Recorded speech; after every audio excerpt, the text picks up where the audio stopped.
Dear listeners, good morning and welcome to Comme d'Archi, Season 1 of Summer, the podcast that opens the doors to the fascinating world of architecture. For newcomers, let me introduce myself.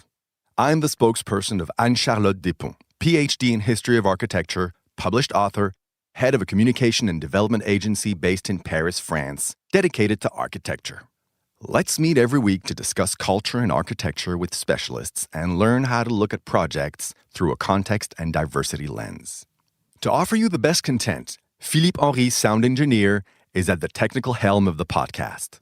Thank you for being with me today, and now it's time for talent. Bienvenue dans Comme d'Archi. Today, in this Comme d'Archi number 23, we fly to our English friends at Hatfield Castle.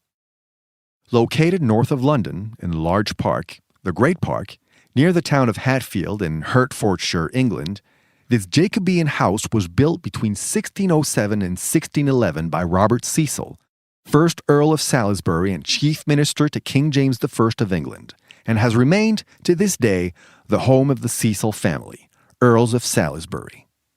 Why should we be interested in such a house? Well, did you know that it has been used as a setting in many films? An argument that could, in itself, justify my choice. But for me, it is the demonstrator of something completely different. It shows large windows and demonstrates that the masonry wall, contrary to popular belief, does not protect against the cold. On the contrary, the thermal inertia of masonry is better able to protect from the sun, hence the incredibly thick stone walls in Sicily. On the other hand, large English homes often have large bays with bow windows and brick walls. English builders understood that architecture with less thermal inertia was faster to heat up. The main architect of the house was Robert Lemminge. But Simon Basil, the surveyor of the king's works, and Inigo Jones also contributed to the design. Here is what we can read about this house in a 1948 edition of A History of Architecture on a comparative method by Sir Banister Fletcher, knowing that the first edition of this book dates back to 1896. Amazing. The Hatfield House stands preeminent amongst many noble piles of this period, in displaying the special characteristics and elaboration of treatment considered suitable for the country mansion of a noble man. The house is E-shaped in plan, with central hall and projecting symmetrical wings, and is set off by formal gardens, designed with the same care as it displayed in the planning of the house itself. The entrance front, long, is of daringly plain brickwork, with stone mullioned windows relieved by a projecting central entrance.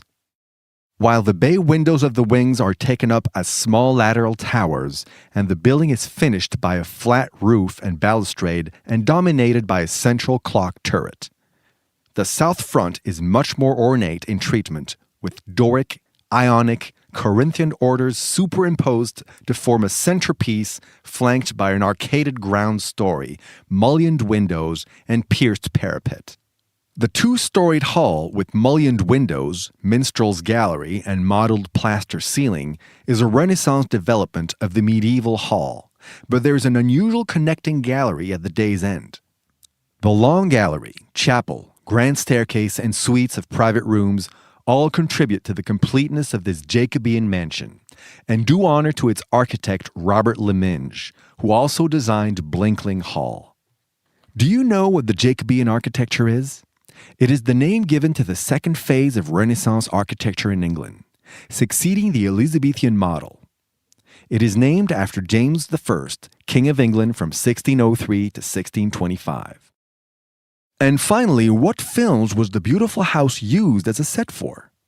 Oh, they are so numerous that we will not mention them all.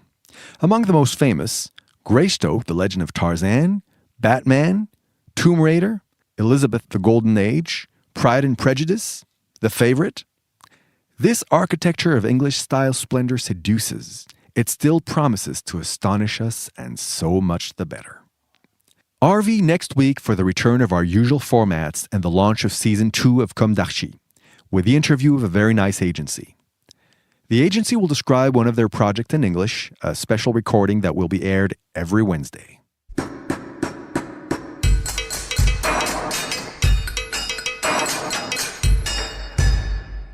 Thank you for listening. Don't forget to tune in to our previous content on Instagram at Comme d'Archi Podcast. If you like it, make sure to promote the podcast by giving it 5 stars on Apple Podcast and adding a comment, or on any of your favorite podcast platforms. And don't forget to subscribe and listen to all of our episodes for free. See you soon, and until then, take care of yourself.